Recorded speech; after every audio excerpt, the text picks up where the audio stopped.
저희가 작년에도 한 차례 이제 낙폭과다된 종목들, 어떤 종목을 줍줍, 그러니까 저가 매수할 수 있을까에 대해서 다양한 종목들 이야기 나눴는데, 그때 당시 기억으로는 이제 뭐 네이버, 카카오 이야기 나왔을 때 이렇게 또 주가가 반등을 할지를 생각지도 못했는데 참 많이 올랐던 종목들이 있었습니다. 자, 그 중에서 아직까지 바닥에 있는 종목인 NC소프트를 비롯해서 오늘 호텔신라 그리고 JYP 엔터테인먼트 요 세 종목을 과연 지금 시점에서 저가 매수해도 좋을지 네 분의 의견을 하나씩 좀 열어보도록 할 텐데요. 첫 번째로는 NC소프트입니다. 지금 보니까 NC소프트 우리나라 투자자분들뿐만 아니라 사우디 빈살만 그 국부펀드도 지금 마이너스 60%래요. 네네. 그분들이 60% 날리는데 우리 개인 투자자라고 버틸 재량이 있겠습니까? 2022년도 1월과 2월에 전체 취득했던 주식의 총량이 203만 조. 여기 예상 취득 단가가 53만 원에서 56만 원대. 그래서 이제 전체 이 취득 평가 금액은 한 1조 원대로 추정이 되고 있고 전일 종가 기준에서에 대한 손실률을 좀 합산해 보니까 약 60%대로 추정됐다라는 보도가 좀 있었습니다. 네. 우선 이 사우디아라비아가 사실 뭐 게임과 e스포츠 산업에 좀 투자를 하겠다. 여기서 뭐 미래 먹거리다라 해서 펀드를 조성해서 이제 우리나라에 좀 투자를 했던 것인데 넥슨에도 투자를 한 바 있었고요. NC소프트에 투자한 이후에 이 최근 어떤 주가 하락이 좀 더 심화되는 흐름들. 뭐 일단 뭐 최근에 이 출시됐던 이 게임의 사실상 뭐 흥행 실패에 대한 어떤 평가 그리고 4분기 실적 기조가 예상치를 좀 조금 더 하회할 수 있다는 어떤 부정적인 이슈가 투자 심리를 더 위축시켰고 1월 18일 바로 어제였습니다. 네. 18만 9,900원 신저가 기록한 이후에 지금은 뭐 RSI 지표 역시도 지금 과매도권 진입 이후에 추세를 전환했기 때문에 사실 오늘은 뭐 기술적인 어떤 반등이다라고 보여지고 실적에 대한 우려감들이 한 번 더 부각이 된다면 저점을 깰 수 있는 가능성은 좀 더 커지지 않을까라고 좀 판단해봤습니다. 네, NC소프트 그러면 네 분의 의견 한번 저희가 OX 팬바이를 지금 준비했는데 들어보도록 하겠습니다. NC소프트 줍는다, 안 줍는다? 줍는다는 O, 안 줍는다는 X입니다. 하나, 둘, 셋!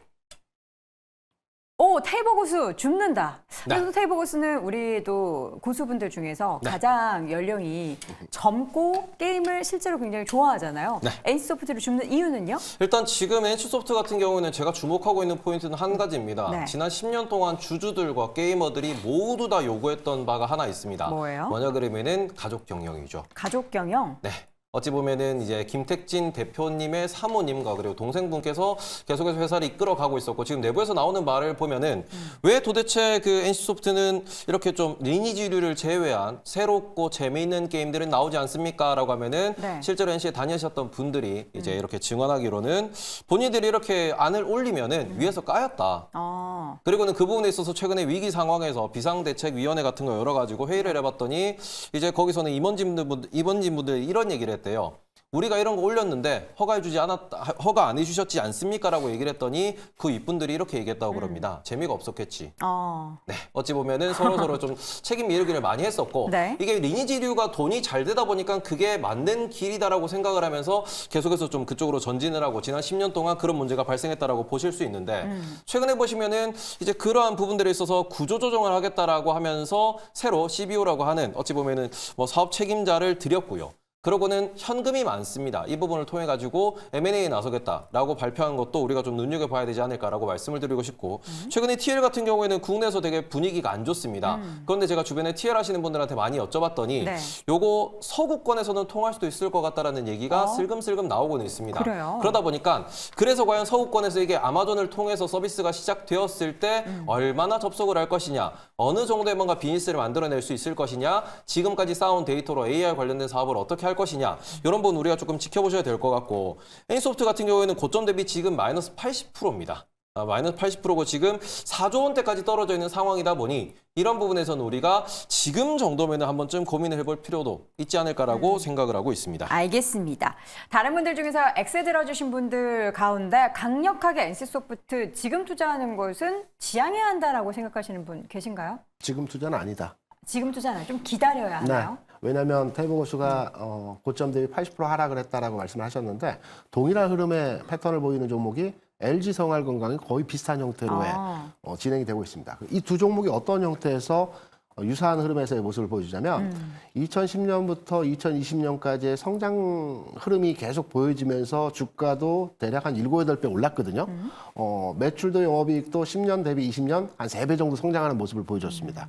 그런데 2020년 이후에 LG생활건강도 마찬가지고 NC소프트도 마찬가지고 매출 대비해서 영업이익이 거의 한 4분의 5분의 1 토막됐습니다. 네. 한 7천억 정도의 영업이익이 한 지금 1,500억 정도 되고 있거든요.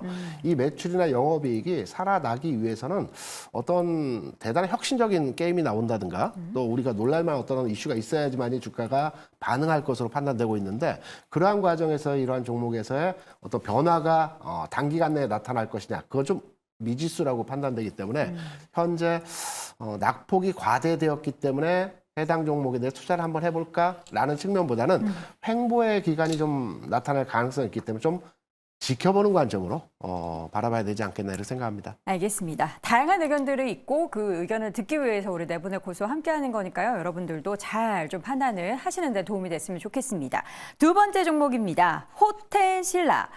지금도 바닥인데 지금 좀 계속해서 신저가 경신을 이어가고 있는 상황이 연출이 되고 있죠. 사실 항공주는 그나마 조금 이제 반등을 하고 좋아지는 모습들이 보이는데 이 호텔신라 비롯한 면세 관련한 기업들은 계속해서 지금 바닥이 어디인지를 모를 정도로 내려가고 있습니다. 왜 이렇게 안 좋은 걸까요? 아무래도 아웃바운드보단 인바운드 효과가 크기 때문에 인바운드에서 뭔가 흐름이 나와야 되는데 우리가 기대했던 유커는 여전히 오지 않고 있고 네. 그다음에 그 외에 외국인들이 확실하게 늘어난 건 눈에 보이거든요. 특히 뭐 작년 가을 이후부터는 확연하게 국적도 다양한 외국인들이 보이는데 그럼에도 불구하고 예전에 그 유커처럼 큰 씀씀이를 보이는 인바운드가 없다라는 측면이 결국 호텔신라의 실적과 호텔신라의 전반적인 추이를 계속 망가뜨리고 있는 것이 아닌가. 그래서 성장성이 있었을 때는 높은 밸류에이션도 인정해 줄 수 있는 상황이었지만 실적이 담보되지 않는 상황에서 또 성장이 보이지 않는 상황에서의 밸류에이션은 계속 하향될 수밖에 없는 측면이 있어서 결국은 아웃바운드보단 인바운드 쪽에서 의미 있는 반전이 나타나지 않으면 이 종목의 의미 있는 뭐 상승은 기대하기는 아직은 힘들지 않을까 이렇게 보고 있습니다. 벌써 의견을 이미 다 말씀을 해주셨네요. 그러면 네 분의 OX팬 말로 의견을 한번 정리를 하면서 또 이야기를 나눠보겠습니다. 호텔신라 지금 저점에서 산다 안 산다, 줍는다 안 줍는다. 하나, 둘, 셋. 오, 그래도 2대2예요. 네.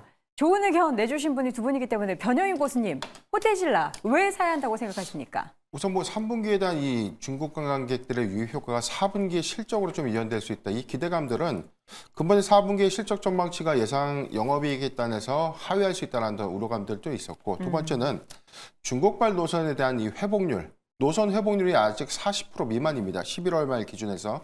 그렇기 때문에 아직 이 노선에 대해서는 단거리 노선이 현재 회복 중에 있고 여기에 따른 어떤 유입 효과는 좀 있을 수 있다. 그렇기 때문에 지금 52주 신저가 기록하면서 실적에 대한 우려감도 있지만 저는 상당히 주가 좀 많은 부분에 선반영을 했다라고 좀 보고 있고요.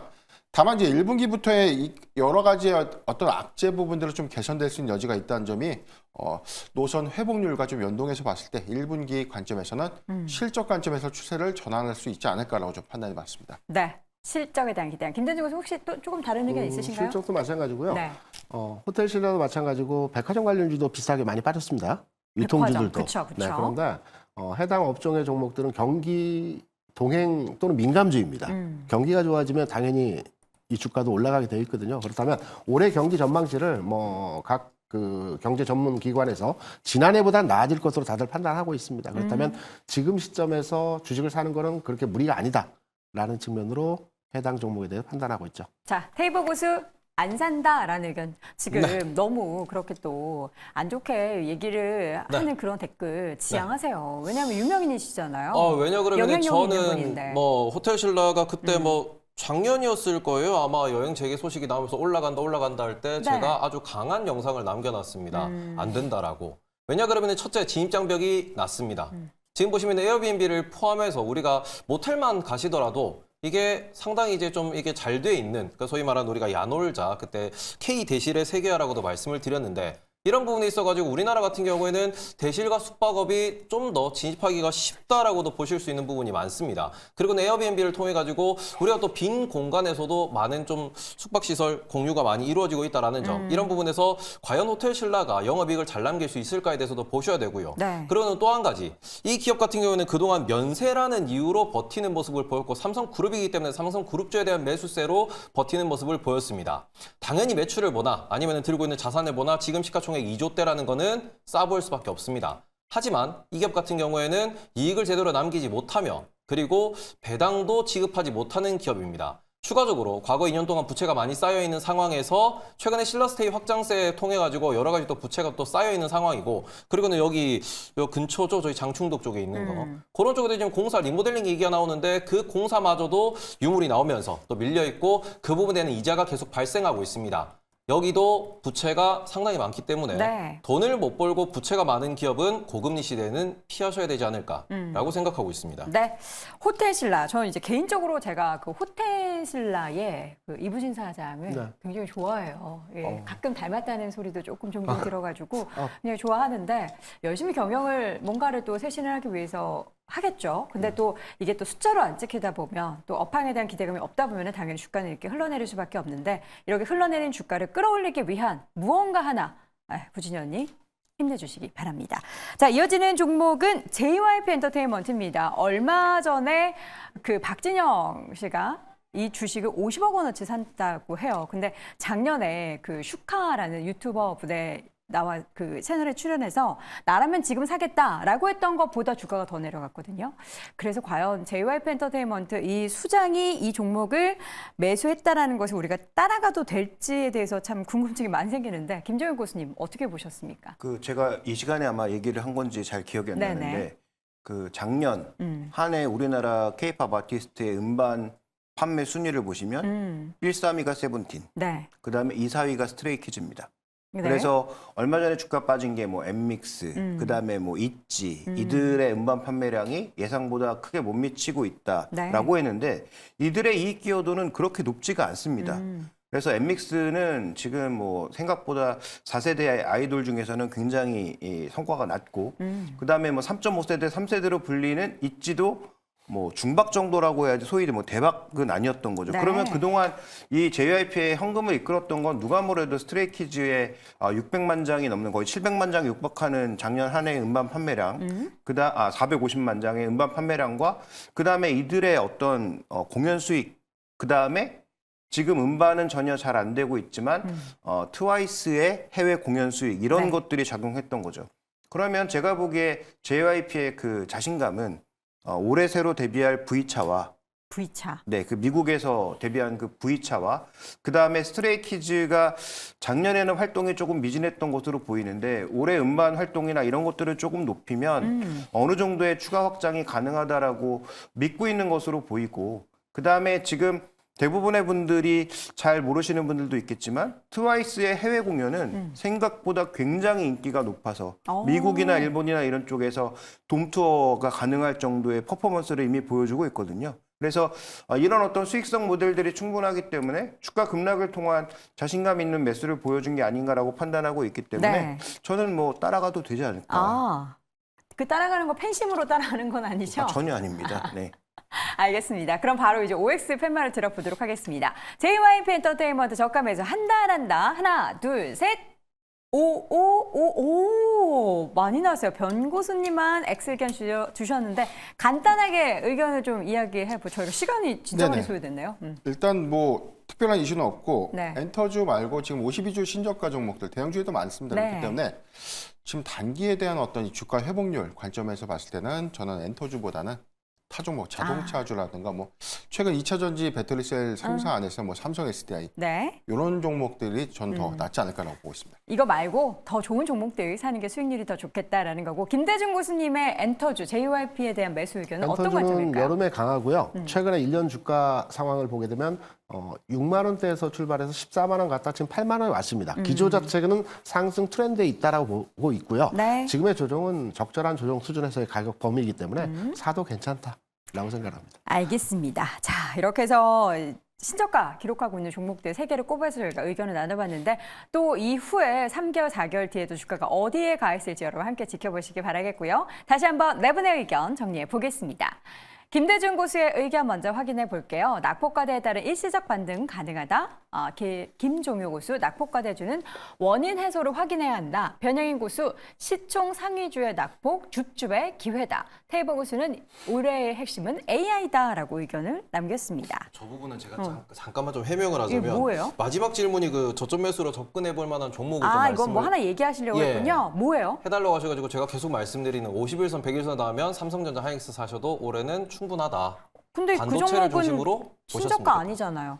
신저가라기보다는 저점 매수 관점에서. 저점 매수? 네. 알겠습니다. 자, 이렇게 해서 오늘 젠탑5 마지막 1회 주제만 남겨놓고 있습니다. 함께 확인해 보시죠.